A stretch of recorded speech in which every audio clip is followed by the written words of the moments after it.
오늘 우리에게 주시는 하나님 말씀은 마태복음 17장 24절부터 27절까지의 말씀입니다. 마태복음 17장 24절로 27절까지의 말씀, 신약 성경 29쪽에 있습니다.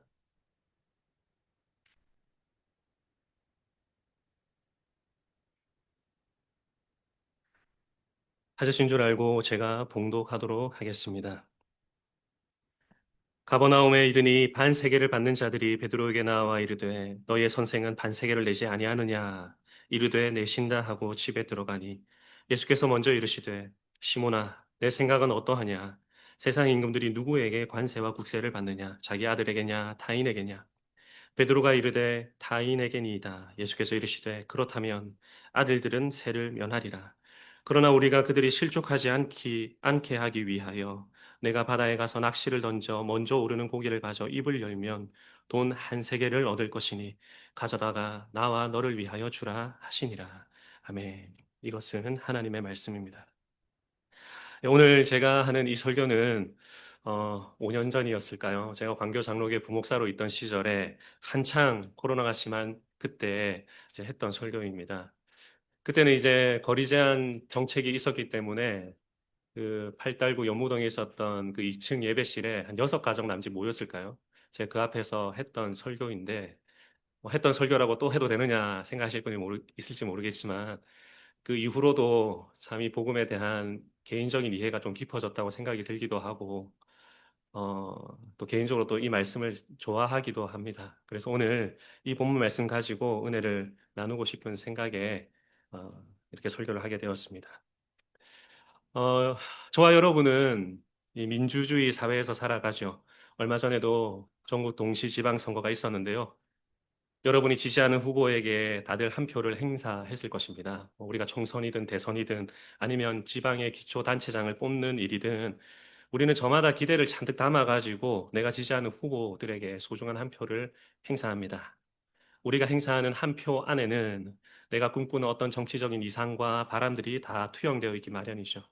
나와 내 자녀들이 살아가야 할 미래, 이 나라에 대한 걱정, 혹은 개인적인 욕망에 대한 발로로 나의 이상을 어떤 누군가에게 잔뜩 투사해서 그가 나를 대신해서 내가 생각하고 꿈꾸는 그런 나라를 이루어 주기를 바라고는 합니다. 2000년 전에 1세기 유대 땅에 예수님이 처음 등장하셨을 때에도 그랬습니다. 사람들은 저마다 어떤 기대를 안고서 우리 구주 예수님을 바라보았습니다. 다 아시다시피 예수라는 그 이름의 뜻은 자기 백성을 그들의 죄에서 구원할 자라는 의미를 가지고 있지만 당시의 유대인들은 저마다 각기 다른 기대를 가지고서 예수님을 쳐다보았습니다. 주님의 탁월한 가르침, 또 한 번도 보지 못한 이적과 기사를 보면서 그들이 오랫동안 품어왔던 어떤 세속적인 기대를 이루어 주실 분으로 예수님을 생각을 했던 것이죠. 그래서 어떤 사람들은 야, 이분을 왕으로 세우게 되면은 우리 줄인 배를 다 채울 수 있겠다 이런 생각을 하기도 했고요. 또 어떤 이들은 예수님이 육신의 질병을 다 고치시니까 예수님을 우리의 메시아로 모시면은 치료자가 따로 필요가 없겠다 이런 생각을 하기도 했습니다. 그리고 대부분의 유대인들은 어떤 생각을 했냐면 예수님이 우리가 생각하는 그분이 맞다면 우리를 로마 제국의 압제로부터 이스라엘이라는 이 나라를 해방시켜 주실 것이다. 그분은 정치적이고 군사적인 영웅이 될 것이다. 이렇게 생각을 했죠. 예수님께서는 수많은 무리들이 자신에 대해서 이렇게 생각하고 계신다는 것을 잘 알고 계셨습니다. 주님이 오신 목적과 다르게 자신을 오해하는 것을 그래서 몹시 경계하셨죠. 그래서 우리가 복음서를 읽어보면은 나병 환자를 고치신 뒤에는 삼가 아무에게도 아무 말도 하지 말고 가서 너의 몸을 제사장에게만 보여줘라. 그렇게 당부를 하시기도 하셨고 또 야이로의 딸을 살리신 이후에는 이 일을 절대 아무에게도 알리지 말라라면서 제자들을 아주 강하게 경계하기도 하셨습니다. 두 맹인을 고치신 이후에도 소문이 퍼지지 않도록 경고 또 경고를 하시죠. 예수님이 행하신 이런 수많은 이적들이 널리 널리 퍼지면은 좋을 텐데 예수님께서는 왜 이렇게 말씀을 하셨겠습니까? 사람들이 예수님의 그 이름의 뜻처럼 자기 백성을 저희 죄로부터 구원하러 오신 분이라고 생각을 하지 않고 사람들이 예수님을 그저 정치적인 메시아, 어떤 경제적인 그런 지도자 이렇게 오해하게 될 것을 염려하셨기 때문이죠. 우리를 죄로부터 구원하기 위해서는 우리 예수님이 고난의 길을 통과하셔야 했는데 십자가의 길, 죽음의 길을 걸어가셔야 했는데 사람들은 자꾸만 자기의 바람을 예수님께 투사하여서 영광스러운 왕관을 예수님께 씌우려고만 했습니다. 그래서 오병이어의 기적을 경험하니까 흥분한 무리들은 억지로 예수님을 붙들어 가지고 왕으로 삼으려고까지 했습니다. 죄에 묶인 하나님의 백성들을 죄로부터 해방시키려고 오셨는데 사람들은 당장의 육신적 필요를 채우는 데만 급급했죠. 로마로부터의 해방보다 원수인 사탄막이 죄로부터의 해방이 더 중요한데도 불구하고 정치적인 해방을 이루는데 온통 그 당시의 무리들의 마음이 쏠려 있었습니다. 여러분, 이런 눈먼 오해는 예수님을 졸졸 3년이나 따라다녔던 제자들도 크게 다르지가 않았습니다. 예수님께서 베드로를 비롯한 제자들에게 앞으로 내가 당하게 될 고난에 대해서 미리 알려주신 적이 있습니다. 그랬더니 베드로의 반응이 어땠는지 여러분 아십니까? 예수를 붙들고 항변했다. 성경에 그렇게 기록을 하고 있습니다. 우리 성경이 아주 점잖게 번역을 했는데요. 원어를 살려서 번역을 하자면 붙잡고 다그치며 꾸짖었다. 이런 의미입니다. 한번 생각해 보십시오. 제자가 스승을, 아니, 인간이 사람의 몸을 입고 오신 하나님을 붙들고 항변하고 꾸짖었다. 이해가 되시겠습니까? 다른 제자들은 뭐 베드로와 달랐는가? 그렇지 않습니다. 주님께서 고난당하시고 제3일에 부활하신다는 그 본질적인 말씀을 듣고도 제대로 깨닫지를 못하니까 그 소식들은 제자들도 전부 다 심히 근심했다. 그렇게 성경은 기록을 하고 있습니다. 그저 예수님께 투영했던 자신의 세상적인 기대가 무너질까 봐 염려를 했던 것이죠. 주님의 사역이 종반에 다다를수록 제자들의 오해는 훨씬 더 선명하게 드러나기 시작했습니다. 세베대의 아들인 야고보와 요한이 예수님께 찾아와가지고 주님의 나라가 임할 때 저를 오른편, 우리 동생을 왼편에 앉혀주세요. 이렇게 부탁을 하고요. 심지어 세베대 아들의 어머니, 자기 어머니까지 동원해가지고 어머니가 찾아와서 주님의 나라가 임할 그때 우리 아들 한 편은 오른편에 한 편은 왼편에 좀 앉혀주십시오. 그렇게 인사청탁을 해왔습니다. 그 소식을 들었던 나머지 제자들은 어땠을까요? 분개하며 다투었습니다. 네가 더 크냐, 내가 더 크냐? 내가 더 공을 많이 세웠냐, 네가 더 많이 공을 세웠냐? 권력 투쟁을 했던 것이죠. 이처럼 제자들이 생각했던 메시아도 이 땅에 눈에 보이는 이스라엘을 회복시키고 로마로부터 해방을 가져올 분이었던 것입니다. 이런 정치적인 바람과 물리적인 이스라엘 회복에 대한 이런 미련은요, 예수님이 죽고 부활하신 직후까지도 바뀌지가 않습니다. 그래서 사도행전 1장 6절에 보면은 부활하신 주님을 만난 제자들이 이제 주님이 곧 승천을 하신 그 직전에 물었던 마지막 질문이 무엇이냐 하면은 주께서 이스라엘 나라를 회복시킴이 이때입니까? 예. 끝까지 세상적인 소망을 내려놓지를 못했던 것이죠. 그리고 누가복음 24장에 보시면 엠마오로 가는 두 제자에게 예수님이 나타나셨을 그때에 그들의 반응도 무엇이었습니까? 우리는 이 사람이 이스라엘을 해방할 자라고 바랐었노라 이러면서 아주 허탈해 했습니다. 자신들이 바라던 그 정치적 해방가가 힘없이 십자가 위에서 죽어버리니까 모든 소망을 잃어버리고 고향으로 터덜터덜 돌아가는 길이었던 것이죠. 여러분, 제자들이 이랬는데요. 유대 종교 지도자들도 어땠는가? 여러분 말씀해 보니까 이렇게 이야기를 하고 있습니다. 그들이 예수님을 죽이려고 결의했던 중요한 이유 중에 하나가 무엇이냐 하면은 그것도 주님에 대해서 오해했기 때문이거든요. 성경이 이렇게 이야기합니다. 그들은 만일 그를, 예수님을 이대로 두면은 모든 사람이 그를 믿을 것이요. 그리고 로마인들이 와서 우리 땅과 민족을 빼앗아 가리라. 그러면서 두려워했어요. 그러니까 예수님의 사역이 결국 로마를 향한 민중 봉기나 군사적인 독립운동으로 번질 것이라고 확신을 했던 것이죠. 그렇게 되면 로마 군대가 쳐들어와 가지고 자신들이 지금 성전 체제 안에서 누리고 있던 기득권, 어떤 종교적인 이권들 전부 다 날아갈까 봐 그것을 염려했습니다. 그러니까 지금 서론적인 이야기가 좀 길긴 했지만은 우리가 함께 살펴볼 예수님이 성전세를 내시는 이 사건은 유대의 지도자들과 수많은 무리들과 심지어 3년 동안 예수님을 졸졸 따라다녔던 제자들까지도 주님이 오신 그 목적을 완전히 오해하고 있었던 이 답답한 상황을 배경으로 하고 있습니다. 성도 여러분, 여러분은 우리 예수님께서 이 땅에 오신 이유와 목적을 분명하게 잘 알고 계십니까? 주님에 대해, 주님이 이루실 하나님 나라에 대해 오해하고 계시지는 않습니까? 여러분, 예수님 어떻게 생각하시죠? 나의 어떤 정치적 소망을 투사하여 그것을 이루어 주실 대변인 정도로 생각을 하십니까? 제가 뭐 SNS 이런 거 보면은 예수님은 우파다, 누구는 예수님은 좌파다, 예수님 그런 거 이루시려고 이 땅에 오셨습니까? 아니면은 내 육체적이고 어떤 물질적인 문제를 시원하게 해결해주는 해결사나 아니면 그저 지치고 공허한 마음을 달래주시는 그런 위로자 정도로만 예수님을 생각하고 계십니까? 만약에 그렇다면은 우리의 예수님 이해라는 것도 과거 2000년 전에 그 수많은 무리들, 제자들, 지도자들과 크게 다르지 않다. 그렇게 이야기해야 할 것입니다. 우리 주님께서는 그런 사소한, 물론 사소하다고 말하는 게 문제가 있을 수도 있지만 이런 죄의 표면적인 문제 때문에 오신 것이 아니라 죄의 근본, 이 근본적인 문제를 해결하러 이 땅에 오신 것이죠. 우리의 지역적인 인생 문제를 넘어서서 우리의 영혼을 죄로부터 구원하기 위해서 자신의 생명값을 지불하러 오신 분이다 하는 것을 오늘 본문이 우리에게 선명하게 가르쳐 주고 있습니다.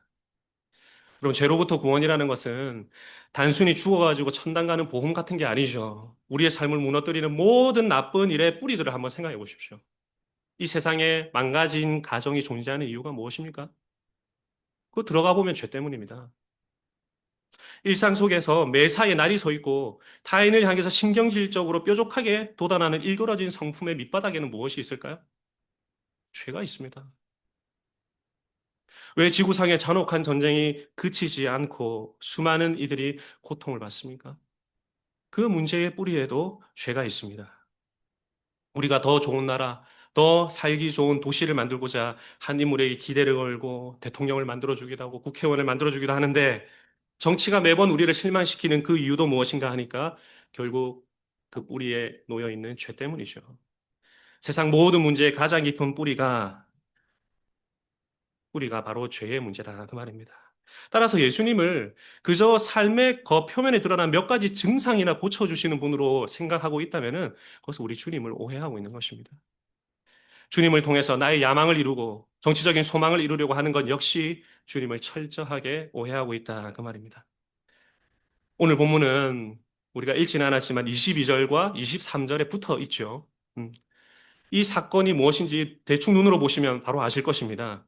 마태복음 17장 22절을 보시면 인자가 장차 사람들의 손에 넘겨져 죽임을 당하고 제3일에 살아나리라 이렇게 말씀하셨고 23절의 제자들은 이 말씀을 듣고 심히 근심했다 성경에 기록을 하고 있습니다. 주님은 죽으실 뿐 아니라 고난 후에 영광스러운 부활도 제자들에게 약속해 주셨는데 왜 근심을 하고 있죠? 그들의 머릿속에 여전히 주님을 통해 다윗시대의 그 찬란한 정치적인 영광을 재현하는 생각으로 가득 차 있었기 때문입니다. 고난받아 죽어버리는 메시아관, 이런 메시아관은 그들에게 없습니다. 말하자면 주님이 가시려고 하는 십자가의 길과 제자들이 예수님을 통해서 기대하고 있는 이 영광의 길 사이에 너무나 큰 간극이 있는 것이죠. 바로 이러한 오해의 한복판에서 예수님이 가버나움에 들어가십니다. 그때 성전세를 거두는 자들이 베드로에게 다가와 묻습니다. 너희 선생은 반세계를 안 내느냐? 베드로는 깊은 고민도 없이 내신다 말하고는 예수님이 계신 집으로 들어갑니다. 그러자 집안에서 예수님께서 마치 그 대화를 미리 알고 계시기라도 한 것처럼 베드로에게 먼저 물어보시죠. 시몬아, 너의 생각은 어떠하냐? 세상의 임금들이 누구에게 관세와 국세를 받느냐? 자기 아들에게냐, 타인에게냐? 베드로가 타인에게입니다. 대답하자 주님이 말씀하십니다. 옳다. 그렇다면 아들들은 세금을 면제받는 것이 합당하다. 그러나 우리가 그들이 실족하지 않도록 하기 위해서 개역 한글에는 오해하지 않도록이라 번역을 했는데요. 오해하지 않도록 하기 위해서 우리가 세금을 내자. 그리고는 베드로에게 네가 바다에 가서 낚시를 던져 잡아 올리는 첫 물고기 입속에서 동전을 얻어가지고 그것을 성전세로 내라. 이렇게 말씀을 하시는 것이 오늘 본문의 총 이야기입니다. 자, 우리가 이 사건을 이해하려면은 먼저 반세겔의 의미를 알아야 합니다. 반세겔. 반세겔의 기원은 구약의 출애굽 사건으로 거슬러 올라갑니다. 하나님께서 이스라엘 백성들을 이집트 파라오의 손에서 극적으로 구원하신 이후에 그들에게 한 가지 명령을 내리셨는데 그 명령이 무엇인가 하면은 너희를 구원해준 생명값을 내라는 명령을 내리셨습니다. 여러분 다들 저랑 똑같은 성경 가지고 계시죠? 읽어보셨죠? 구원해 주시고 나서 생명값을 내라 이렇게 명령을 하셨습니다. 그 금액이 바로 반세겔이었습니다. 성경은 이 반세겔을 생명을 구원받은 대가라는 의미로 구속의 값 혹은 속전이라고 불렀습니다. 그리고 이 속전은 성막을 살피고 예배를 유지하는 회막 봉사의 비용으로 썼기 때문에 후일에 솔로몬 성전이 세워지고 난 이후에는 성전 체제를 유지하기 위해 매년 바치는 성전세로 정착이 되었습니다. 자, 그렇다면 하나님께서 이 생명값을 요구하신다면 하나님이 요구하시는 구원의 생명값 반세겔 오늘날로 하면 얼마나 되겠습니까? 어, 구원의 값으로 하나님이 돈 내라고 요구하시면 하나님이 얼마 내라고 하실까요? 우리가 무슨 재난 영화나 인류 멸망을 다룬 영화를 보면은 그 생존의 방주에 타는 값이 얼마나 비싼지 대부분 다 부자들이 타지 않습니까? 근데 우리 하나님께서 이스라엘 백성들을 구원하신 후에 생명값으로 요구하신 반세겔은 얼마나 되느냐? 여러분, 놀라지 마십시오. 오늘날로 환산하면은 500원 정도밖에 되지 않습니다. 500원. 누구라도 마음만 먹으면 낼 수 있는 돈이죠. 음, 가난하든 부하든 마음만 먹으면 낼 수 있는 돈입니다. 왜 하나님께서는 생명의 값을 누구라도 낼 수 있는 만큼의 돈을 요구하셨을까? 사실 이거 엄청난 역설이 들어있는 것입니다. 생명의 값을 그 누구도 지불할 수 없다는 의미가 이 작은 금액 속에 들어있는 것입니다. 그래서 부한 자나 가난한 자나 누구나 낼 수 있는 금액 내라. 그렇게 말씀하신 거죠. 그래서 시편 49편 7절 8절에 보면은 이런 말씀이 있습니다. 아무리 부자라 하더라도 아무도 자기의 형제를 구원하지 못하며 그를 위한 속전을 하나님께 바치지도 못할 것은 그들의 생명을 속량하는 값이 너무나 엄청나서 영원히 마련하지 못할 것입니다. 그랬습니다.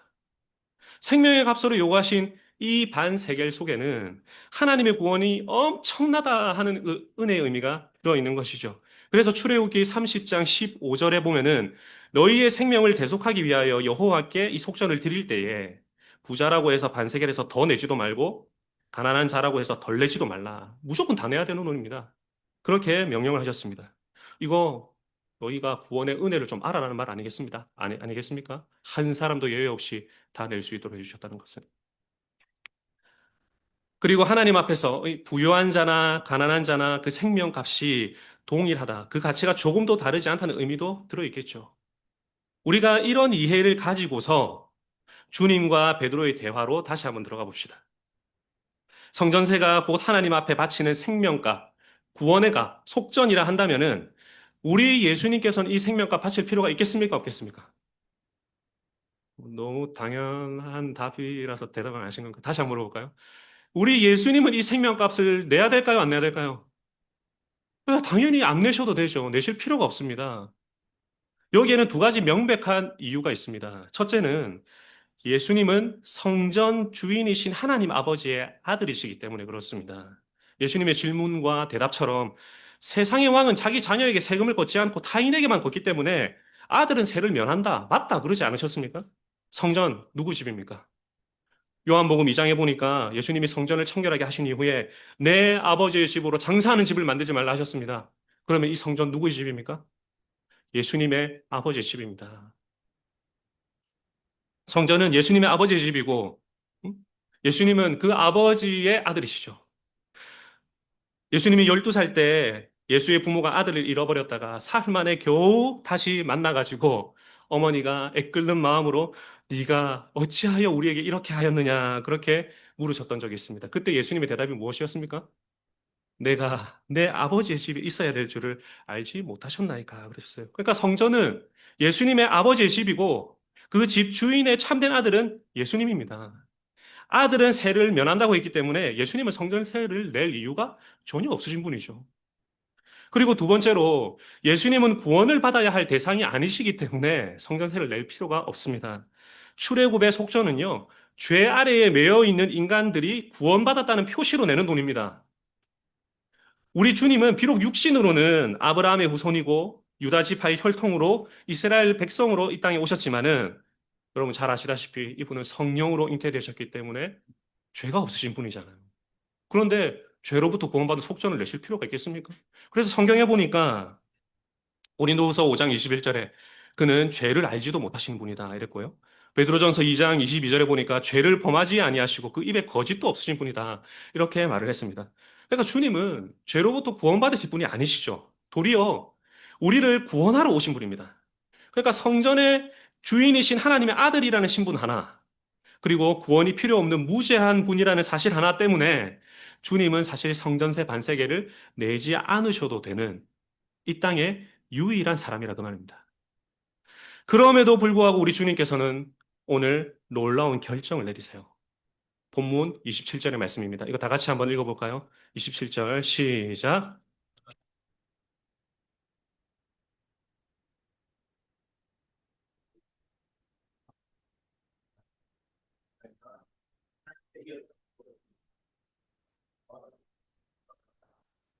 성전세를 내지 않아도 될 주님께서 반세계를 내시겠다고 하신 이유가 여기 나와 있잖아요. 그들이 예수님의 오신 목적을 오해해서 실족하지 않도록 배려하신 것입니다. 오해하지 않도록 배려하신 것이죠. 그리고 무엇보다 이 주님의 배려 속에는, 주님의 행동 속에는 지금 주님 앞에서 자신의 스승, 아니 자신의 구주요 그리스도이신 예수님을 오해하고 있는 베드로를 위한 배려도 포함이 되어 있습니다. 주님께서 사랑하시는 이 베드로도 예수님의 오신 목적을 오해하고 세상적이고 인간적인 눈으로 바라보고 있는 상태라서 그렇습니다. 따라서 예수님은 속전 반세계를 내실 의무라고는 전혀 없으시지만 자신이 이 땅에 오신 이유와 목적을 제자 베드로는 물론이고 성전세를 걷고 있는 그 사람들에게 또 나아가서 오늘 이 본문을 읽고 듣고 있는 저와 여러분에게 선명하게 알리시기 위해서 성전세를 내시기로 하시는 것입니다. 성도 여러분, 마태복음 20장 28절과 마가복음 10장 45절은 그 유명한 예수님의 사역 선언문이죠. 다들 한 번씩 들어보셨을 것입니다. 인자에 온 것은 섬김을 받으려 함이 아니라 도리어 섬기려 하고 자기 목숨을 많은 사람의 대속물로 주려 함이니라 그랬는데요. 이 대속물로 번역된 그 단어가 헬라어로 리트론, 속전을 의미합니다. 속전. 내 생명을 속전으로 내기 위해서 이 땅에 왔다고 주님이 자신의 사역의 목적을 설명하고 계시다. 그 말이죠. 주님께서는 그렇게 말씀하셨고 또 지금 그 하신 그 말씀을 지금 행동으로 옮기고 계시는 것입니다. 베드로야, 내가 이 땅에 온 진짜 이유는 사람들이 매년 성전세로 바치는 그 반세겔짜리 속전처럼 내 목숨을 온 인류를 위한 영원한 생명값으로 지불하기 위해서 온 것이다. 그러니 베드로야, 사람들이 나를 어떤 정치적인 메시아로 오해하여 실족하지 않도록 너와 나를 위하여 이 세금을 내자. 사람들이 나라는 존재를 그저 배부르게 채워주는 그런 경제적 메시아가 아니라 병을 고쳐주는 정도의 치료자 메시아가 아니라 로마로부터 정치적 해방을 가져오는 그런 정치적인 영웅이 아니라 인류의 죄 문제를 단번에 해결하고 그 생명값을 대신 지불하러 오신 분으로 내가 왔다는 그 사실을 사람들에게 알리라고 이 성전세를 내신다. 그 말이죠. 그런데 우리의 호기심을 아주 자아내는 한 행동이 있습니다. 주님은 성전세를 내라고 말씀하시면서 그것을 내게 하시는 방법이 너무 독특해요. 어떻습니까? 이 대목이 우리의 호기심을 자극하지 않습니까? 반세겔이 오늘날로 하면 500원 정도 된다면은 뭐 아주 작은 돈인데 예수님께는 그 재정위원인 가룟 유다가 있거든요. 그 500원 내라고 하시면 되잖아요. 또 예수님의 제자 중에 세리 마태가 있잖아요. 마태는 부자였는데 그 500원 정도 내라고 하면 되지 않겠습니까? 그런데 왜 굳이 베드로에게 그것도 낚시라는 방식으로 성전세를 구하도록 하시느냐 하는 거죠. 주님께서 베드로에게 바다에 가서 낚시를 던져 먼저 오르는 고기를 가져 입을 열면 돈 한 세개를 얻을 것이니 그것으로 나와 너를 위하여 이 성전세를 내라는 기상천외한 명령을 내리십니다. 왜 그러실까요? 여기에는 베드로를 향한 예수님의 깊은 사랑과 애정이 담겨 있습니다. 앞서 말씀드렸듯이 여러분 베드로는요. 주님께서 고난당하고 죽으시겠다, 부활하실 것이다 이 말씀을 들었을 때 주님을 붙들고 항변하다가 사탄아 내 뒤로 물러가라는 아주 충격적인 책망을 들었던 사람입니다. 주님이 오신 목적은 고난과 부활을 통해 가지고 자기 백성을 죄로부터 구원하는 것인데 베드로는 인간적인 정욕과 세상의 야망에 눈이 멀어 가지고 주님의 그 사역을 가로막고 있었던 것이죠. 주님의 오신 목적을 철저히 오해하고 있었던 그 베드로를 깨우치시기 위해서 주님은 베드로의 전 인생 가운데서 가장 선명했던 한 기억을 소환하려고 하시는 것입니다. 베드로가 예수님을 처음 만나 제자로 부름받던 날 여러분 기억하십니까?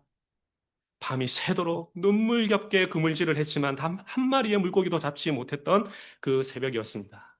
그때 주님께서 베드로를 찾아오셨습니다. 그리고 깊은 데로 가서 그물을 내려라 말씀하셨죠. 베드로는 밤새도록 수고하여 그물질했지만 얻은 것이 없사오매 주님의 말씀에 의지하여 그물을 내리겠습니다 하여 내렸고 그 결과 그 물이 찢어질 만큼 엄청나게 많은 물고기를 잡게 되었습니다. 그 압도적인 기적 앞에서 베드로는 비로소 영적인 눈이 활짝 열려가지고 자신이 지금 거룩하신 하나님 앞에 서 있는 아주 비참한 죄인이라는 사실을 깨달았습니다. 그리고는 곧장 주님 앞에 꿇어 엎드려 이야기했죠. 주여, 나를 떠나소서. 나는 죄인이로소이다. 나를 떠나소서. 나는 죄인입니다. 그렇게 자기 고백을 했습니다. 주님은 자꾸만 세상의 영광에 눈이 멀어가지고 메시아를 오해하고 있는 이 베드로의 가슴 속에 그 첫사랑의 기억, 자신이 죄인임을 깨달았던 그 분명한 기억을 불일 듯하게 일으키시기 위해서 다시 그를 고기 잡아오라고 바다로 보내신 것입니다. 과거에 그물이 찢어질 만큼 많은 고기가 잡힌 것이 놀라운 기적이었다 한다면은 넓은 바다에서 낚시를 던져 끌어올린 그 첫 번째 물고기 입안에 정확하게 한 세겔의 동전이 물려있는 것 또한 상상할 수 없는 기적 아니겠습니까? 주님의 말씀에 의지하여 그물을 내렸던 그때처럼 주님의 말씀에 의지하여 낚시를 던졌더니 낚아 올린 물고기 입속에서 한 세겔의 반짝거리는 동전이 나왔을 때 베드로는 온몸에 전율이 흐르고 영적인 기억이 되살아났을 것입니다. 내가 처음 주님 앞에 엎드려서 나는 죄인입니다. 나를 떠나소서라 고백했던 바로 그때를 떠올렸을 것입니다. 주님이 이 땅에 오신 진짜 이유는 나 같은 죄인의 생명값을 지불하시기 위함이구나라는 사실을 뼈저리게 깨달았을 것입니다. 설령 베드로가 너무 둔감해서 깨닫지 못했다 하더라도 주님의 의도는 분명 그러했을 것입니다. 주님께서는 이처럼 아주 섬세하고 사려 깊은 방식으로 베드로의 몸과 마음에 새겨진 그 기억을 떠올리게 하시면서 이 땅에 오신 그 이유와 목적을 아주 친절하게 가르치고 계시는 것이죠. 이것이 오로지 베드로 한 사람을 위해서겠습니까? 지금 이 기록을 읽고 듣고 있는 우리를 가르치시기 위한 주님의 사려 깊은 교육 방식 아니겠습니까? 예수님께서는 낚시를 던져 먼저 오르는 고기를 가져 입을 열면 돈 한 세개를 얻을 것이니 가져다가 나와 너를 위하여 주라. 이렇게 말씀하셨습니다. 나와 너를 위하여 주라. 여러분 이것도 한번 생각을 해보십시오. 주님께서 성전세를 내러 오셨다면서요. 인자가 온 것 성결을 받으려 함이나 도리어 섬기려 하고 자기 목숨을 많은 사람의 대속물로 내어주려 함이라 스스로 선언을 하셨잖아요. 그럼 예수님이 직접 성전세를 내셔도 될 일 아닙니까? 그런데 왜 베드로 보고 동전 가져오라고 해서 직접 내시지 않고 나와 너를 위하여 베드로 네가 가서 내라. 이렇게 말씀을 하고 계시는 것일까요? 저는 이것도 쉽게 지나쳐서는 안 된다고 생각합니다. 왜 주님께서는 그렇게 명하셨을까? 여기에도 주님의 깊은 의도가 있다고 봐야 되지 않겠습니까? 베드로가 물고기 입속에서 나온 동전 한 세개를 쥐고 그 두 사람의 몫을 지불하러 가면서 걸어가면서 어떤 생각을 했겠습니까? 아니, 어떤 생각을 해야만 했겠습니까?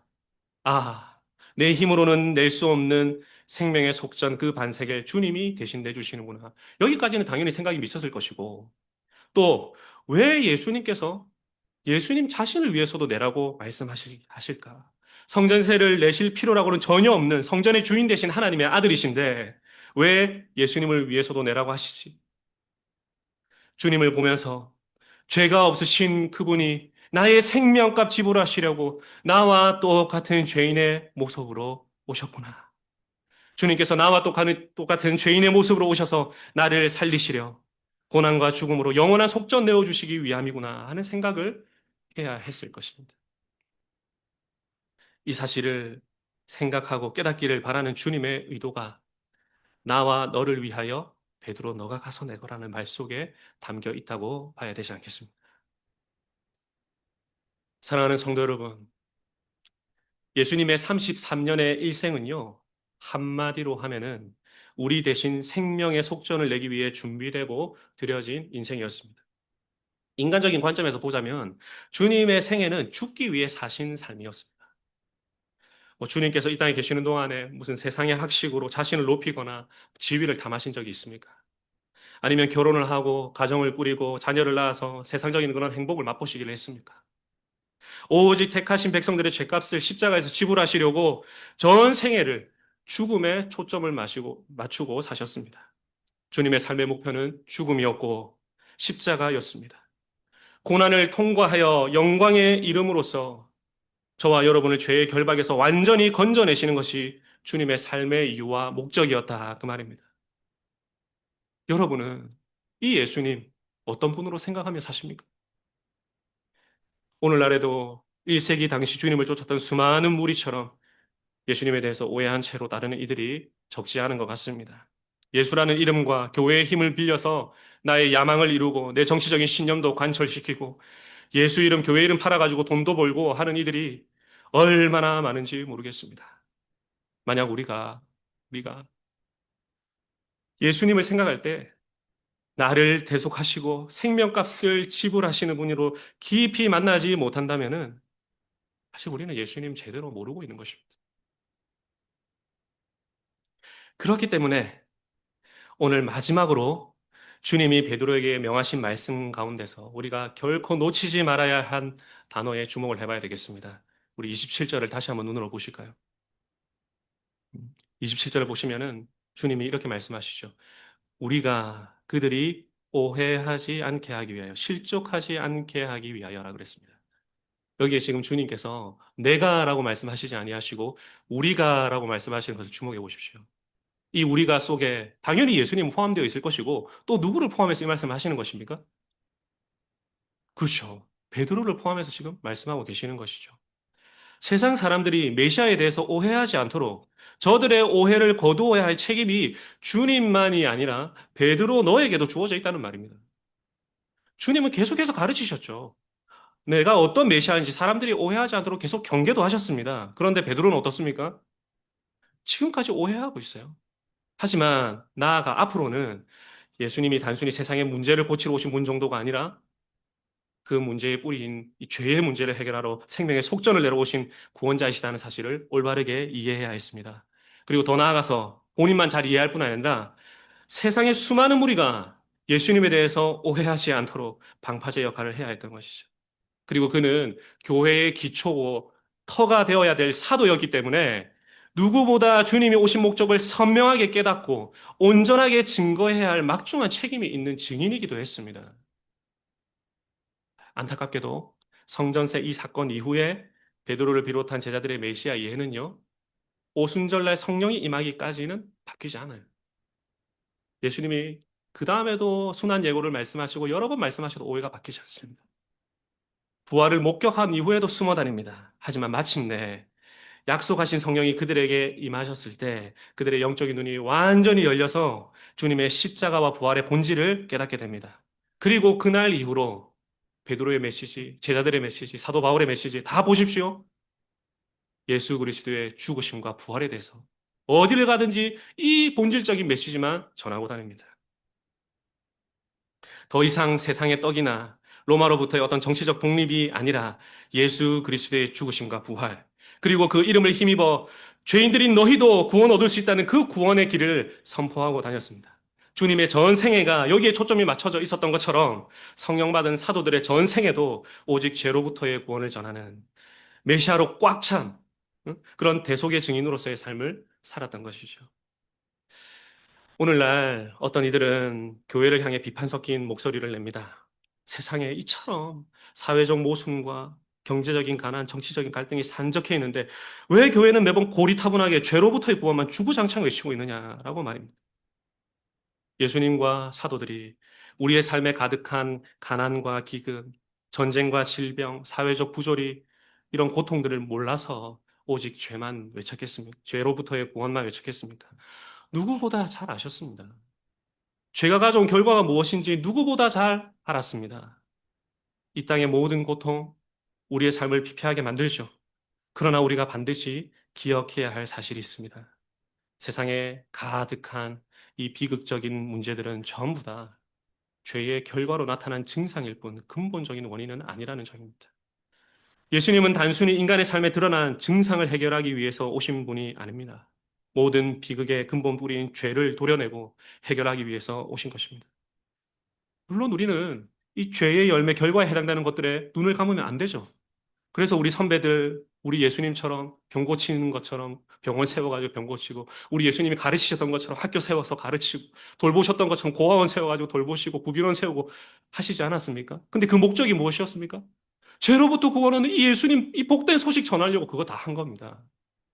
그런데 오늘날 교회를 보니까 어느 순간 사회복지와 교육, 문화사역, 정치 같은 그런 겉표면의 일에만 너무나 치중한 나머지 정작 교회의 심장인 십자가 복음의 선명함을 점점 잃어가고만 있습니다. 세상과 소통하고 대화한다는 그런 세련된 명목으로 세상 비위 맞추다가 정작 인간에게 가장 시급한 예수 그리스도의 대속의 피를 부끄러워하고 숨기고 있지는 않은가. 예수님께서는 우리가 저희로 오해하지 않도록 하자 하셨습니다. 우리는 세상이 예수님을 오해하지 않도록 해야 할 사명을 받은 자들입니다. 예수님이 내 삶을 조금 더 도덕적이고 윤택하게 만들어주고 팍팍한 세상살이 속에서 종종 마음에 위로나 주는 그런 취미생활 정도로 예수님을 믿지 않도록 주님이 오신 목적을 선명하게 드러내야 할 사명이 있는 존재가 바로 저와 여러분이고 바로 우리 교회라 그 말입니다. 내가 하나님 앞에 철저하게 깨어져 처절하게 깨어져 속죄받아야 할 그런 죄인이라는 사실을 잊어버린 신자, 주님을 크게 오해하고 있는 것이죠. 주님이 우리를 그 죄의 지옥 형벌에서 구원하기 위해 오셨다는 십자가의 복음을 선명하게 세상에 드러내지 못하는 성도, 역시 세상으로 하여금 주님을 오해하게 만드는 사람입니다. 예수님은 자기 목숨을 많은 사람의 생명값으로 지불하러 오신 우리의 구원자시요 죄인들의 유일한 소망이십니다. 우리가 세상에 던져주는 구제금 몇 푼이나 지역사회를 위한 좋은 프로그램들이 불쌍한 이웃들에게 잠깐의 도움은 되겠지만 우리 예수님의 그 보배로운 생명값에는 비할 바가 되지 못합니다. 저와 여러분이 성전세를 내려오신 주님의 그 십자가 사랑을, 가장 귀한 그 은혜를 이 세상에 분명하게 전파해서 세상이 주님을 오해하지 않도록 선명한 복음의 삶을 살아갈 수 있기를 간절히 바랍니다. 말씀을 맺겠습니다. 오늘 우리는 물고기 입에서 나온 동전 한 세겔로 성전세를 내시는 주님을 보았습니다. 그분은 성전 주인의 아들이시며 죄가 없으신 분이기 때문에 생명의 속전인 반세겔을 내실 필요가 전혀 없으신 분이셨습니다. 그러나 주님은 친히 죄인의 자리에 서서, 우리와 똑같은 죄인의 자리에 서서 저와 여러분을 위하여 생명값을 지불하셨습니다. 왜 그러셨습니까? 우리로 하여금 예수님이 이 땅에 오신 진짜 목적을 오해하지 않게 하기 위함이었습니다. 그러니까 저와 여러분, 우리 자신부터 주님을 오해하지 마십시다. 주님이 내 죄 때문에 이 땅에 오셨음을 분명하게 합시다. 주님이 없으면 나는 안 되는 사람입니다. 나는 주님이 없으면 소망 없는 죄인입니다. 이 사실을 우리의 입술로 고백할 수 있기를 바랍니다. 그리고 나아가 이제 세상이 주님을 오해하지 않도록 우리가 애를 씁시다. 사람들에게 구제를 해도 그 목적이 죄로부터 그들을 구원하시는 주님 전하기 위한 목적이 되도록 합시다. 교육을 하고 윤리도덕적인 삶을 살고 사회, 정치에 참여를 하더라도 그 모든 목적이 죄로부터 그들을 구원하시는 주님을 전하기 위한 목적이 되도록 합시다. 혹여나 우리의 활동이 주님의 오심을 조금이라도 오해하게 만든다면 차라리 그것을 멈추고서라도 성도와 교회가 해야 할 본질적인 일 하나만큼은 선명하게 하는 저와 여러분이 될 수 있기를 바랍니다. 요즘같이 죄와 심판에 대해서 말하지 않는 시대, 주님께로 나오기만 하면 죄인들도 소망이 있습니다. 주님이 죄인인 여러분을 위해서 오셨습니다. 누구를 위해, 누구라도 이 예수님을 믿으면 죄로부터 구원받습니다. 이 선명한 복음이 우리 광교 장로교회에서만큼은 쩌렁쩌렁하게 울려 퍼지는 은혜가 있기를 성부와 성자와 성령의 이름으로 간절히 축원합니다. 아멘.